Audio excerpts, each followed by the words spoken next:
So the difference between hearing melodic intervals or notes played at two different times, da dee, that's a melodic interval. And hearing harmonic intervals is like this. Or two notes at once, right? Okay. When you hear harmonic intervals, first question I want you to ask yourself is the interval consonant or dissonant? Are we hearing something that is consonant or dissonant? And I'm sure everyone in here understands the difference between consonant or dissonant. Consonant is sort of something we like, it's pleasant, okay? Dissonant is something not so pleasant, okay? If you hear something that's dissonant, the first question I want you to ask yourself is, am I hearing severe dissonance or mild dissonance? Severe dissonance or mild. When I play this on the piano, it's definitely dissonant, right? Is it severe or is it mild? This is severe. I'm playing these two notes, the A and the G sharp. It's severe dissonance. It's sort of like if you were in a movie, it's like Freddy Krueger stabbing somebody with a steak knife, okay? Because listen to how, doesn't this sound like Freddy Krueger? Imagine strings playing it just like that over and over, okay? But now, imagine he's using a butter knife. It's still very dissonant, but not nearly as severe. Would you agree? Oh, yeah. I know this is a really weird way of looking at it, okay? And I would be embarrassed to tell you, to give this presentation in front of all my colleagues here, but I'm pretty damn sure it will work very well for you if you think of it like that. Okay, so look at the first one. It's a major seventh. See up there what I'm talking about? The A to the G sharp. It's a major seventh. See the way I've got it written on top of the screen? And now the second one was with the G natural was a minor seventh. What do you notice about those two things? What do you notice? Oh, wait a minute, I went too far. Yeah. They are an inversion of each other. Okay? They're an inversion of each other. And check this out. If I took the top two notes and put it down here, they're still the same pitches. It's still A and G sharp, A and G sharp, but now it's A and G sharp. One is a major seventh. When it's far, it's a major seventh. When it's close, it's a minor seventh. Understand? See the difference? The major seventh and the minor seventh. What do you notice about that relationship? They are an inversion of each other, right? The major seventh and the minor seventh are an inversion of each other. Likewise, if I play the minor seventh, right, and then I drop the top note down an octave, so I have A and G, A, bottom, G, or A, G. Now, we've got that same mild dissonance, but it's a major second. And again, they are an inversion of each other. Got it? Understand so far? So, what you want to ask yourself when you hear dissonance is, am I hearing near or far? Am I hearing severe or mild, first of all? And then it's near or far. Let's go on now. There's another interval that is dissonant. And it's the tritone. We already talked about the tritone being three major seconds stacked on top of each other, right? Okay? So this is a tritone. What is it really? An augmented fourth, right? In this particular case. If I had written it like this, same two pitches, now it's a diminished fifth, right? Okay? But it's a tritone. One of the cool things about the tritone, listen to these two notes. It's evil, okay? So please remember that. I want you to remember this, the tritone, as being evil. It's not only dissonant, but it's evil. Got it? And it also pushes. Both notes push. What do I mean by that? Listen to this. Here's the tritone. If both notes push outward a half step, and I let them go a half step, it resolves. quite nicely, doesn't it? Doesn't that work good? You take any tritone in the world and resolve both notes outward half step, it sounds wonderful. Doesn't it sound like a great resolution? Both notes push away from each other. And they also sort of push the other direction. If I resolve them inward, you get the same pleasant resolution. Would you agree? Right?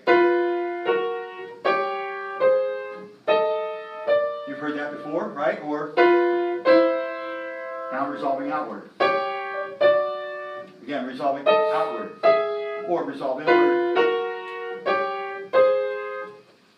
So the thing I want you to remember about the tritone is it's dissonant and it's evil and it pushes.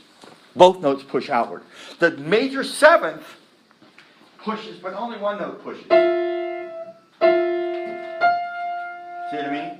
It just pushes up to the octave, isn't it? Got it? See what I mean? Yeah.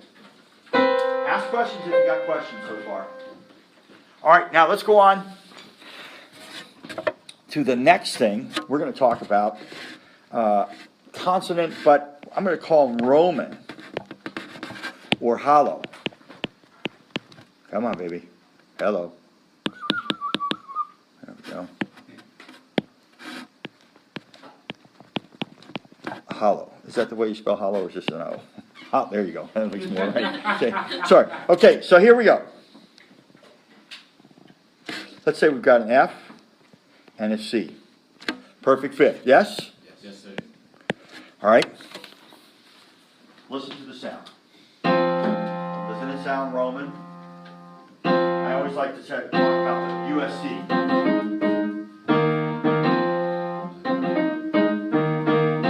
Heard that tune before, right? If you go to a USC football game, they play it all the time. In fact, the other bands, usually from the other schools, make fun of them. They say this is the words to it. This is the only song we know, and we play it all the time. Yeah. Anyway, so of course they could say the same thing about our little ditty that we have, which was actually sort of a reaction to that USC thing. Our, what's it called? The turn up the power drive, right? Power drive, same thing. So now look, if I put this, if I do the inversion here, oh come on, oh boy, I haven't used this for a little while, so I'm not used to the pen. If I put my C down the octave, it's now a perfect fourth. These are a little bit harder to hear, these two intervals. But out of these two intervals, what I always want you to do is try to hear the main note, which is really the root. Everybody, use your imagination right now and just listen for the sound in your head of the piano. When I do this with my fingers, I want you to imagine hearing the piano go. Were you able to hear the piano just go off in your head right now with those two notes? Listen to it again. Now, I want you to try to hear the main note that you're hearing of the piano. What note sings to you the most out of those two notes? Don't make any sound with your body. Try to hear it in your head. Hear the piano? Hear this? Somebody's humming in the front row. We don't want humming. First thing we want to do is hear it clearly in our head before we try to hum. Can you hear this as the main note in your head? Okay? It's okay if you heard this note, but that's not the main note. This is sort of the main home note. It's the root. Once you hear that, if the other note's on top, you know it's a perfect fifth. If you hear it this way, you hear that as the main note, but the other note's lower than it, and you know you got a perfect fourth. As with any of these harmonic intervals, if you can hear the two notes separately and turn them into a melodic interval, well, folks, I mean, that's hearing it all. I mean, if you can hear these things as melodic intervals, and if you're able to separate the harmonic interval into a melodic interval in your head, you're really doing well. That's a wonderful thing. So, check this out. How about this one? Can you hear it in your head? Now, can you hear the main note? Hear the main note being sung by you in your head, but don't make any sound with your body. Now, hum it. Hum the other note. So, what did we just play? What did we play? Perfect fifth. We played a perfect fifth. how about this one? Still the main note. What's the other note? Oh, right? It's lower. So that's a perfect fourth. Understand the difference? Okay, let's go on now. And let's talk about the consonant intervals. There's only 4 of them that are consonant. If I play, let's just use a G and a B. I want you to ask yourself, first of all, is it consonant or dissonant? Would you agree that that's consonant? That's pleasant sounding, isn't it? So now, here's what I do. These, by the way, these last 4 are the hardest ones to hear. They're definitely the hardest ones to hear. I want you to think of the end of a movie.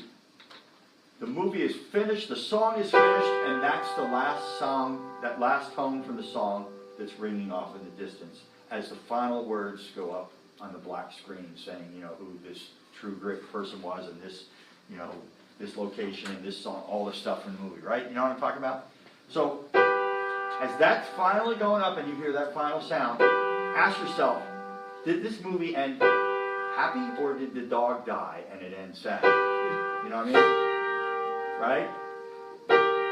That's sort of the end of a sad movie, isn't it? But this is the end of a happy movie. Everyone lived happily ever after in the movie. Sort of, right? You know what I'm saying? I think that will help you. So, when you have consonant intervals, you're not going to ask yourself, is it severe or mild? You're going to say, is it happy or sad? Okay? And if it's happy, it's what? A major third. Okay? So that's a major third. And if it's sad, it's a minor third, as long as it's close. Now, if it's far, because you are going to ask yourself those questions: is it near or far? And it's getting a little bit harder to tell on these things. Okay? And if we,